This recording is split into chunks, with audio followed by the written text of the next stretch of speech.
Bienvenue sur Only Up to You, un podcast de développement personnel, professionnel et spirituel, où toutes les semaines nous abordons des sujets de la vraie vie, avec à la clé des conseils, des exemples, des outils. Tout ça avec beaucoup de franchise et une pointe d'humour. Je m'appelle Jennifer Pitchy, je suis psychologue, maître praticienne en hypnose ericksonienne et coach de vie certifié.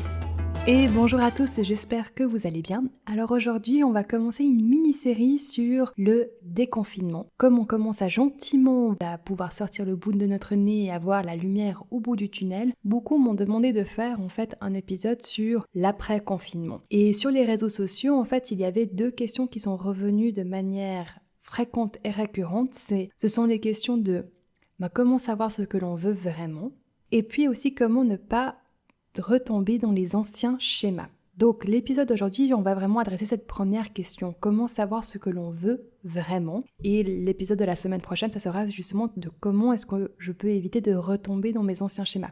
J'avoue que pour moi c'est un challenge de parler de cette période post-confinement, parce que ce que j'ai vraiment pu remarquer, c'est qu'il n'y a pas tout le monde qui a vécu cette période de la même manière. Entre les familles qui se sont retrouvées dans un espace plus ou moins restreint, ça, par exemple, ça a été un grand facteur. Est-ce que vous aviez l'espace à certains moments être dans votre bulle, vous isoler, ou est-ce qu'il y avait cette impression de devoir être constamment, 100% du temps disponible? Aussi, au tout début, il y a eu un peu ce mouvement quasi de... Oui, ok, il y avait un peu d'anxiété, mais en tout cas, ensuite, il y a eu aussi ce mouvement de « Ah ben tiens, ça va être l'occasion de pouvoir se retrouver en famille, de pouvoir, vivre quelque chose de plus... C'est comme si il y avait à un moment donné cette illusion, ce fantasme, où ça allait être une espèce de version de petite maison à la prairie, alors que dans la réalité, pour beaucoup de parents, ça a été une période où ils n'ont pas eu une minute à eux, et ils sont plus épuisés à la fin de ce confinement que posés. De l'autre côté, il y a des personnes qui ont vraiment pu vivre cette période de manière super sereine, qu'il y a eu une sorte de pause. Donc ça, c'est généralement des personnes qui n'avaient pas d'enfants. Et ce que j'ai pu remarquer de manière générale, en fait, en discutant, c'est qu'il y a cette émotion ou bien le sentiment qui en a découlé de « j'en peux plus » de cette impression d'être pressurisé et de devoir faire tout le temps à plus de 200%. Le côté « ça ne s'arrête jamais ». Je dois être tout le temps disponible. J'ai pas le droit à un moment de dire maintenant ça suffit. Cette espèce d'intensité, de rythme de vie que beaucoup de personnes se sont dit ok, maintenant il faut que ça change, je ne veux plus vivre ça. En fait, ce n'est pas tenable. Donc on a vraiment eu un petit peu cet effet extrême, soit pour les personnes qui du jour au lendemain ont vraiment pu voir en fait ce contraste où tout d'un coup, ça s'est ralenti, elles ont vraiment pu ressentir ce boum, ça se pose. Ou bien pour d'autres personnes où, du jour au lendemain, c'est encore plus monté en intensité, les demandes elles ont été encore plus importantes et qui en arrivent à un moment à se dire « mais maintenant, ça suffit ». Ensuite, justement, par rapport au télétravail, il y a eu pour certaines personnes un étonnement d'être capable d'être plus productive à la maison qu'au bureau, car moins interrompue.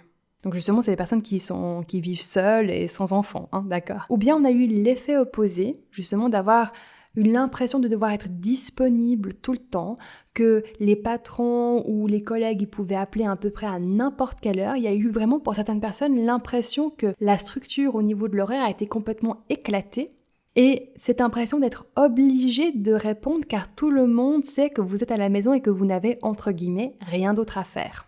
Et l'émotion générale qui en a découlé, que j'ai retrouvée en parlant justement avec vous sur les réseaux ou avec les personnes en face à face, c'est cette émotion de culpabilité. Du coup, voilà, c'est vraiment difficile pour moi de trouver un petit peu une manière de parler du post-confinement et de justement comment savoir ce que l'on veut vraiment, parce que, en tout cas, ce que moi j'ai pu remarquer, observer, c'était cette espèce d'éclatement où c'est comme si on avait enlevé toutes les couches un peu superficielles de paraître, vraiment cette identité sociale que l'on peut avoir, et où chacun s'est retrouvé vraiment face à face avec qui ils sont, avec leurs peurs, leurs doutes, et surtout les moments où ils ont l'impression d'être en totale incohérence et de devoir subir en fait les choses. En tout cas, ce que je peux dire, c'est que le message général que j'entends, c'est « il faut que ça change, il faut que ça évolue ». Après, chaque personne a sa définition de ce qui doit changer et de ce qui doit évoluer. Et du coup, comment savoir ce que l'on veut vraiment ? Alors je vais focaliser justement attention sur ce sujet-là et donner quelques pistes. Bien sûr, ce sont des questions qui sont profondes et du coup, elles méritent d'être mûries sur plusieurs jours, semaines. C'est pas du one shot entre guillemets, d'accord? Donc, j'en profite déjà pour glisser une nuance. Vous devez commencer à travailler votre courage, votre autodiscipline et votre clarification. Trop de fois, j'entends en fait que quand c'est pas clair, quand on n'a pas la réponse immédiate, on va dire « Ah ben je sais pas ». Et ce « je sais pas », c'est une manière pour vous de vous dédouaner, d'aller vraiment faire ce travail en profondeur, d'aller vraiment vous poser ces questions, de laisser mûrir et d'avoir les réponses qui émergent, même si c'est des réponses qui peuvent vraiment vous mettre un peu mal à l'aise parce qu'elles peuvent vous sembler être trop. Mon Dieu, en fait, si c'est vraiment ça ce que je veux dans ma vie, mais ça veut dire que tout doit changer et voilà, et je suis peut-être pas prêt à ça, ou je sais même pas par où commencer. Donc, très très important d'avoir le courage de se poser ces questions et d'aller clarifier, de laisser mûrir, de tenir en fait. Remarquez que, tiens, à un moment donné, c'est normal, ça va être inconfortable, on sait pas, il y a le doute, c'est pas clair, et naturellement, papy et mamie vont vous proposer la voie royale de « Ouais, bon, tu sais pas, donc voilà, c'est pas grave, allez, on fait autre chose, on y repensera à un autre moment quand ce sera un meilleur moment pour faire ça. » Et aussi, trop de fois, je remarque qu'on va essayer de faire cela une fois, mais si on ne voit pas tout de suite un petit changement, on se dit ouais bon ça fonctionne pas là ces trucs, voilà, on sait pas ce qu'il me faut, j'ai pas encore trouvé ce qu'il me fallait, j'ai pas encore trouvé ma méthode ou les outils, etc. Si vous avez tendance à vous dire ça, je vous invite à vraiment avoir un petit face-à-face avec vous-même et de questionner votre engagement. Est-ce que vous pouvez vous dire, en fait, j'ai vraiment tout donné, je suis allée jusqu'au bout, je me suis impliquée au maximum de ce que je pouvais faire, et effectivement, là je peux dire, en fait, non, c'est pas ça, ça fonctionne pas, c'est pas ça ce qu'il me faut. Il y a un réflexe de consommation d'outils, de stratégies. C'est comme si on papillonne. Ah tiens, je vais faire une séance de ci. Ah tiens, je vais faire une séance de ça. Ah tiens, je vais faire ça. Et je vais le faire tant que c'est amusant et facile. Mais du moment où ça commence à devenir un peu confrontant, un peu inconfortable, où on commence à vraiment sortir de sa zone de confort, sortir de sa zone de connu, beaucoup de personnes lâchent l'affaire à ce moment-là et préfèrent prendre un dialogue interne du style « ouais, c'est un peu trop compliqué, ma foi, j'ai meilleur temps de juste me lâcher la grappe, etc. etc. » Et oui, parfois, il faut juste apprendre à arrêter de se masturber intellectuellement, je le conçois, mais si c'est une thématique qui revient de manière cyclique et continue, il y a un moment donné où vous devez commencer aussi à questionner votre engagement, votre courage et votre implication personnelle dans le développement personnel. Parce que trop souvent, on consomme ce développement personnel comme on va consommer, un truc de motivation, etc. Mais l'engagement et l'implication personnelle est très, très, très peu abordé parce que justement, ça va être perçu comme une obligation en plus. Et qu'est-ce que les gens y veulent maintenant, plus que jamais? C'est de pouvoir s'échapper, c'est de pouvoir juste se libérer l'esprit et sont à la recherche d'un soulagement. Et je comprends ça, c'est normal. Mais si vous êtes vraiment en train de vous poser les questions du style « mais maintenant, qu'est-ce que je veux vraiment ?» il va falloir dépasser ces mécanismes-là. Il va falloir dire « ok, là, je prends mon harnais, je prends ma lampe frontale et je vais aller faire un moment de spéléologie à l'intérieur de moi pour aller vraiment clarifier, mettre en lumière ce qui a besoin de l'être. » Donc, en faisant ça, une des premières questions que je vais vous inviter à vous poser, mais peut-être même plusieurs fois par jour pour savoir qu'est-ce que vous voulez vraiment, qu'est-ce qui est juste pour vous, c'est de vous poser la question, est-ce que ce que je fais là me ressemble, me convient? Est-ce que à travers tout ça, tout ce qui est mis en place, j'arrive à être? J'arrive à vivre et être dans l'action d'une manière qui est authentique.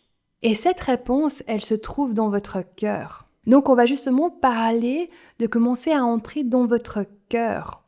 C'est de réussir en quelque sorte à descendre d'un étage, de passer de l'étage du mental et d'aller explorer aussi le ressenti. Qu'est-ce que mon cœur et qu'est-ce que mon corps en disent? Comment est-ce qu'ils se sentent là, maintenant? c'est un exercice qui n'est pas facile et qui demande d'être quand même conscient d'une chose. Parfois, et c'est quelque chose que j'ai pu remarquer de manière répétitive, j'ai travaillé avec des personnes qui ont fait plusieurs stages de développement personnel, trucs pseudo-holistiques, un petit peu spirituels, énergétiques, etc. en week-end, et où justement il y a tout cet aspect de rentrer dans son cœur, de la voix du cœur, etc. Et aussi du ressenti du corps et d'écouter ça. Et oui, c'est juste, mais il faut mettre en fait certaines subtilités. Parce que parfois le corps, il va vous envoyer un message qui peut être interprété comme un non, ou bien un oui. Et le mental va prendre cette information, ou ce qu'il est possible qu'il arrive, c'est que tout d'un coup, votre mental va utiliser l'interprétation de ce ressenti pour éviter de faire ce qui est vraiment juste et constructif pour vous. En quelque sorte, vous allez avoir l'impression que en écoutant le ressenti de votre corps, vous êtes en train de l'interpréter à partir de votre Jedi, à partir de votre capacité à réfléchir de manière délibérée et intentionnelle, mais en réalité, ce qui va être en train de se passer, c'est que vous allez être en train de l'interpréter à partir de papy et mamie. Et papy et mamie, qu'est-ce qu'ils veulent ? Ils veulent un maximum de plaisir pour un minimum d'effort. Ils veulent se sentir en sécurité et confortable. Et donc, du coup, ça peut donner les cas de figure suivants. Par exemple, on doit faire quelque chose, une présentation, et c'est un challenge, c'est quelque chose qui est inconfortable. Si on est vraiment dans le ressenti du corps, il va y avoir de la tension dans l'estomac qui va se nouer, on va peut-être avoir l'impression de moins pouvoir respirer. Et puis, à ce moment-là, on peut interpréter toutes ces sensations comme un non du corps. Alors qu'en fait, c'est de la nervosité. Et cette nervosité, elle ressemble aussi furieusement à l'excitation que l'on peut avoir avant de passer un test important ou bien avant une compétition sportive. Donc c'est là aussi où vous devez pouvoir, ok, je me lie à mon corps, je ressens ce qu'il est en train de me dire, mais aussi, je prends le temps de l'interpréter à partir de mon cortex préfrontal, en m'observant, pas en étant en réaction. Parce que si à chaque fois que vous ressentez quelque chose de l'ordre, de l'inconfort, votre réaction, votre automatisme, c'est de vous éloigner de ça le plus rapidement possible, vous allez manquer des opportunités d'évolution. Parce qu'une grande partie de notre évolution réside dans le fait d'être capable de traverser ces inconforts et d'une certaine manière passer de l'autre côté. Dans un des premiers podcasts que j'ai mis, je vous ai parlé de la cohérence des contraires, du fait que peu importe ce que vous allez faire, vous allez vivre autant de moments agréables que de moments désagréables, qu'il y aura toujours pour le confort, une proportion d'inconfort. Et que du coup, quand on accepte vraiment ça, même si on veut pas, puis qu'on a envie de continuer à s'accrocher à cette illusion qu'il est possible dans la vie de vivre une vie waouh, 100% agréable, facile, légère, libre, quand vous commencez à vous détacher de ce fantasme et à accepter que peu importe ce que vous allez faire, il va y avoir de l'inconfort, mais que justement la qualité ou la raison de ces inconforts peut varier, en fait vous allez commencer à arrêter d'éviter certaines choses. Et du coup, pour pouvoir faire émerger qu'est-ce qui est réellement important pour vous, qu'est-ce qui vous tient à cœur, vous devez vraiment entretenir et commencer à cultiver le courage de pouvoir traverser cet inconfort et d'arrêter d'éviter les sujets qui sont inconnus, où vous avez l'impression d'être, perdu dans le doute. C'est vraiment le meilleur investissement que vous puissiez faire pour vous. Quand vous comprenez comment traverser ces moments-là, que vous n'avez plus peur de l'inconfort, plus peur du doute, plus peur de ça, c'est là où vous commencez à vraiment devenir acteur de votre vie. Maintenant, l'autre exemple que j'ai pu voir, c'est justement que le corps est en train de dire oui. Donc ça va être par exemple pour je suis attirée et j'ai envie de quelque chose, que ce soit de la nourriture, d'acheter quelque chose ou bien même d'aller parler à une autre personne parce qu'elle m'attire beaucoup alors que je suis mariée ou en relation exclusive depuis un moment. Et justement, si vous n'êtes pas attentif à ça, vous pouvez interpréter ce oui, cette ouverture que vous pourrez ressentir dans le corps comme une permission pour agir de manière qui est plutôt destructive. Du style de vous dire « Ah, mais si je ressens ça, c'est que c'est juste ». Et justement, cette palette va de « Je mange un truc qui va pas m'apporter quelque chose nutritivement » et avec des phrases « Oui, mais moi, en fait, j'ai envie de pouvoir me faire plaisir et j'ai le droit de me faire plaisir » à « Je suis hyper attirée par cette personne et c'est peut-être parce que c'est une âme sœur et que c'est ma flamme jumelle. » Alors, combien même ces choses peuvent être vraies, cela, de un, ne vous dédouane pas des responsabilités que vous avez dans votre vie envers vous-même, votre santé, mentale, émotionnelle et physique, et les personnes avec qui vous partagez votre vie.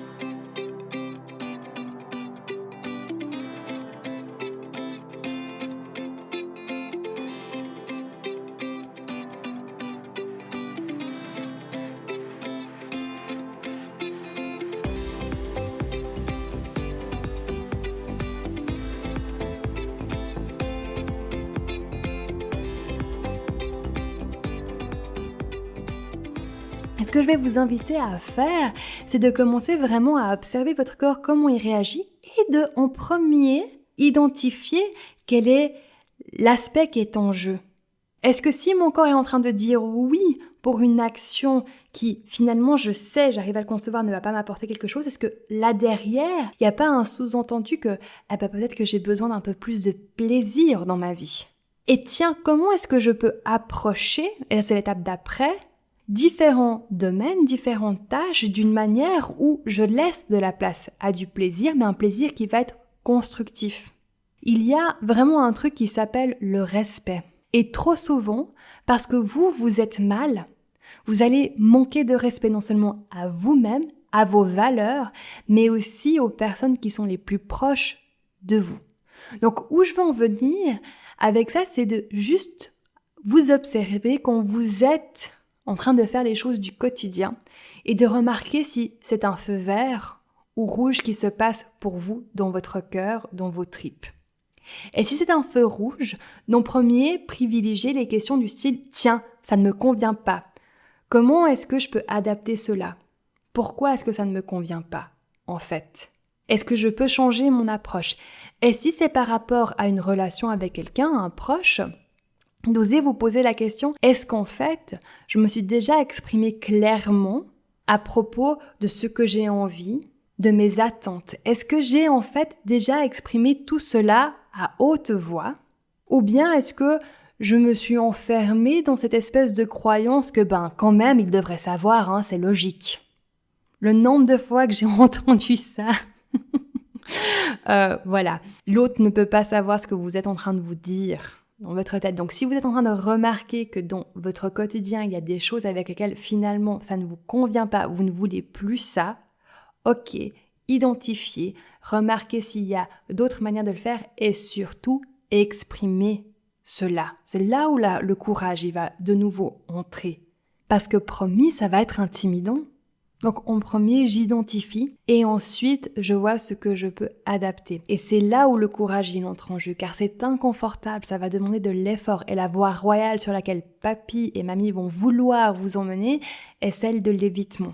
Celle de « Ah, j'ai pas envie de me poser ces questions, oh là là, ça m'embête, en plus là, c'est une période difficile, c'est peut-être pas le moment, je ferai ça plus tard cet été, pendant les vacances ou après les vacances, mais tiens, mais... » Bon, les vacances, ça s'est pas si bien passé que ça parce que justement, on n'a pas vraiment exprimé nos attentes, donc on était un petit peu frustrés. En plus de ça, avec les enfants, voilà. Et puis, au niveau de l'argent, c'est un petit peu compliqué. On est un peu stressés, du coup, je vais attendre et puis peut-être cet hiver. Et puis, je vais faire ça cet hiver, mais après les vacances de Noël. Et puis tout d'un coup, vous vous emballez dans un truc où vous n'osez jamais exprimer vraiment ce qui se passe. Et qu'est-ce qui se passe à ce moment-là? C'est que non seulement vous ne vous autorisez pas à vivre d'une manière où vous vous sentez capable et où vous avez le droit, où vous ressentez le droit de pouvoir juste parler clairement. Vous commencez à entrer dans une dynamique et peut-être que vous êtes dans cette dynamique depuis un moment où vous vous auto-censurez, où vous dites pas, puis vous dites ok, j'attends, vous êtes dans cette patience. Et ce que ça la crée surtout, c'est de la souffrance, c'est de la frustration. Et c'est un ressentiment. Donc oui, d'oser en parler, ça va vraiment être intimidant. Ça va être inconfortable. Mais il y a soit l'inconfort de j'ose quelque chose, mais je commence en fait à me libérer et à m'exprimer et du coup à vivre d'une manière qui est plus juste, ou bien je vais faire face à l'inconfort de être en train de me censurer, de me tamiser, et ça, à la fin, ça va surtout donner de la place à du regret. Une autre métaphore que vous pouvez utiliser, c'est celle qui vient de Marie Kondo. Donc Marie Kondo, si vous la connaissez pas, c'est une consultante japonaise qui est connue pour en fait sa stratégie d'organiser les maisons. Il y a en plus de ça une petite série sur Netflix à ce sujet. Et un des trucs qu'elle propose à ses clients, c'est de prendre chaque objet et de juste se poser la question, est-ce que ça crée une étincelle de joie en moi ? Et de juste pouvoir remarquer, est-ce qu'il y a une étincelle de joie ou non ? Et de réussir à différencier si finalement ces objets ne procurent plus d'étincelle de joie, mais il y a un attachement affectif du style mélancolique, nostalgique d'un temps passé. Et ce qu'elle propose de faire à travers cette méthode, c'est de commencer à se détacher et à libérer l'espace intérieur, et donc là concrètement l'espace de la maison, pour amener du nouveau. Si vous continuez de toujours vouloir garder plein de choses qui certes ont été importantes dans votre vie, mais qui aujourd'hui symbolisent plus une espèce de mélancolie, de nostalgie de comment c'était avant. On peut avoir ça par exemple avec des amitiés ou bien même avec des projets ou des activités que l'on aimait bien à une époque, mais qui aujourd'hui ne nous correspondent plus. Quand vous commencez à pouvoir identifier et clarifier ça et que vous vous autorisez en fait à dire bon maintenant, ça je lâche parce que j'ai besoin de créer de l'espace à l'intérieur pour de nouvelles choses, c'est là aussi où vous vous ouvrez en fait à aller découvrir qu'est-ce que vous voulez vraiment.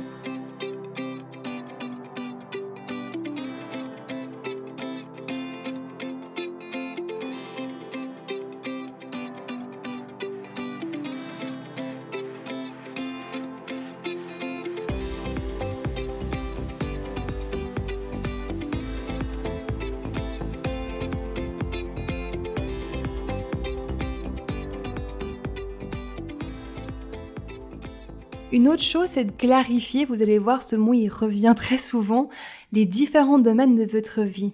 Parce que parfois on se dit, là ça me convient pas, et puis c'est comme si le cerveau, pouf, il part dans un extrême et puis dit, il faut que je remette toute ma vie en question. Soyez spécifique, quels sont les domaines de votre vie où vraiment ça crée ce côté, ça me convient pas. Parce que un des biais cognitifs que l'on peut avoir, et ça c'est un sujet de podcast que j'ai déjà traité au tout début, c'est de faire une généralisation ou bien une dramatisation. On prend un truc et tout d'un coup, pouf, on l'explose, notre attention l'explose et on a l'impression que c'est tout qui est comme ça. Prenez vraiment au début ce temps pour vous observer et vous poser des questions du style, est-ce que c'est au niveau de comment j'utilise mon temps libre ou il y a une insatisfaction ? Recherchez où c'est qu'il y a de l'insatisfaction. Est-ce que c'est avec la qualité de vos relations ? Ou bien est-ce que c'est par rapport à vous, à votre santé physique ou mentale ? Un truc qui peut justement vous aider, c'est un nouvel outil que j'ai mis au point cette semaine pour le programme d'auto-coaching, mais que j'ai aussi décidé de partager avec vous sur les réseaux. C'est la roue des émotions. Et cette roue-là, en fait, vous pouvez suivre les liens, vous allez pouvoir la télécharger, il faut la découper et puis après juste superposer le petit disque sur le disque moyen et sur le grand disque et vous allez pouvoir en fait juste en lisant les différents mots pouvoir identifier les différents ressentis parce qu'on a rarement juste un ressenti pur, on a des fois en fait un mélange d'émotions qui s'imbriquent mais on n'arrive pas forcément à trouver les mots pour exprimer. Par contre, quand on utilise en fait cette roue, ça permet justement de mettre des mots. Et à ce moment-là, ça devient plus clair, ça devient plus spécifique. Donc je vous invite vraiment à aller en fait télécharger cette roue, l'imprimer. Vous pouvez aussi l'utiliser en famille ou avec vos proches pour juste vous entraîner en fait à élargir votre lexique. C'est super important d'avoir un lexique qui est assez large pour exprimer nos différentes émotions, nos différents ressentis. Voilà, donc j'en arrive à la fin pour cet épisode. Je profite aussi de juste vous dire qu'il y a encore quelques places pour le programme d'auto-coaching. Donc si justement une de vos prises de conscience durant cette période, c'est que vous avez envie de faire des changements dans votre vie, cela va automatiquement passer par une connaissance de soi. pour déjà mieux vous connaître, vous comprendre et pour pouvoir du coup travailler avec vous. Et le programme, il voit tout ça. C'est pas un programme qui est justement là pour vous donner les différentes étapes par lesquelles vous devez passer pour atteindre votre objectif. C'est pas ça, le programme d'auto-coaching. Le programme d'auto-coaching, c'est déjà de vous donner un espace, c'est un investissement que vous faites sur vous pour juste tout simplement prendre le temps de juste vous reconnecter à vous et on promet juste avoir plus conscience de comment vous fonctionnez, quelles sont vos priorités, quels sont vos mécanismes de défense aussi, vos mécanismes d'auto-sabotage. Parce qu'on n'est pas tous pareils. Donc si vous avez envie de développer vos outils, vos stratégies pour avancer et grandir d'une manière qui est authentique et sincère, je vous invite vraiment à aller voir ce programme. Et puis bien sûr, si vous êtes étudiant ou bien au chômage, le prix il est adapté. Donc n'hésitez pas à me contacter. Et si vous êtes en train de vous dire « Ah, j'aimerais bien le faire, mais je vais attendre quand même encore un peu parce que là, c'est un peu compliqué. Je sais pas comment ça va être dans les prochains mois. Je préfère attendre. » Venez me rejoindre maintenant car au mieux, dans les prochains mois, ça va revenir à la norme ou bien il y aura beaucoup de bousculements et c'est à ce moment-là que plus que jamais, vous aurez besoin de ces outils et ce soutien. Donc voilà, je vous remercie pour votre écoute. Je vous souhaite une très belle semaine. Prenez bien soin de vous, il n'y a que vous qui puissiez le faire et à la semaine prochaine.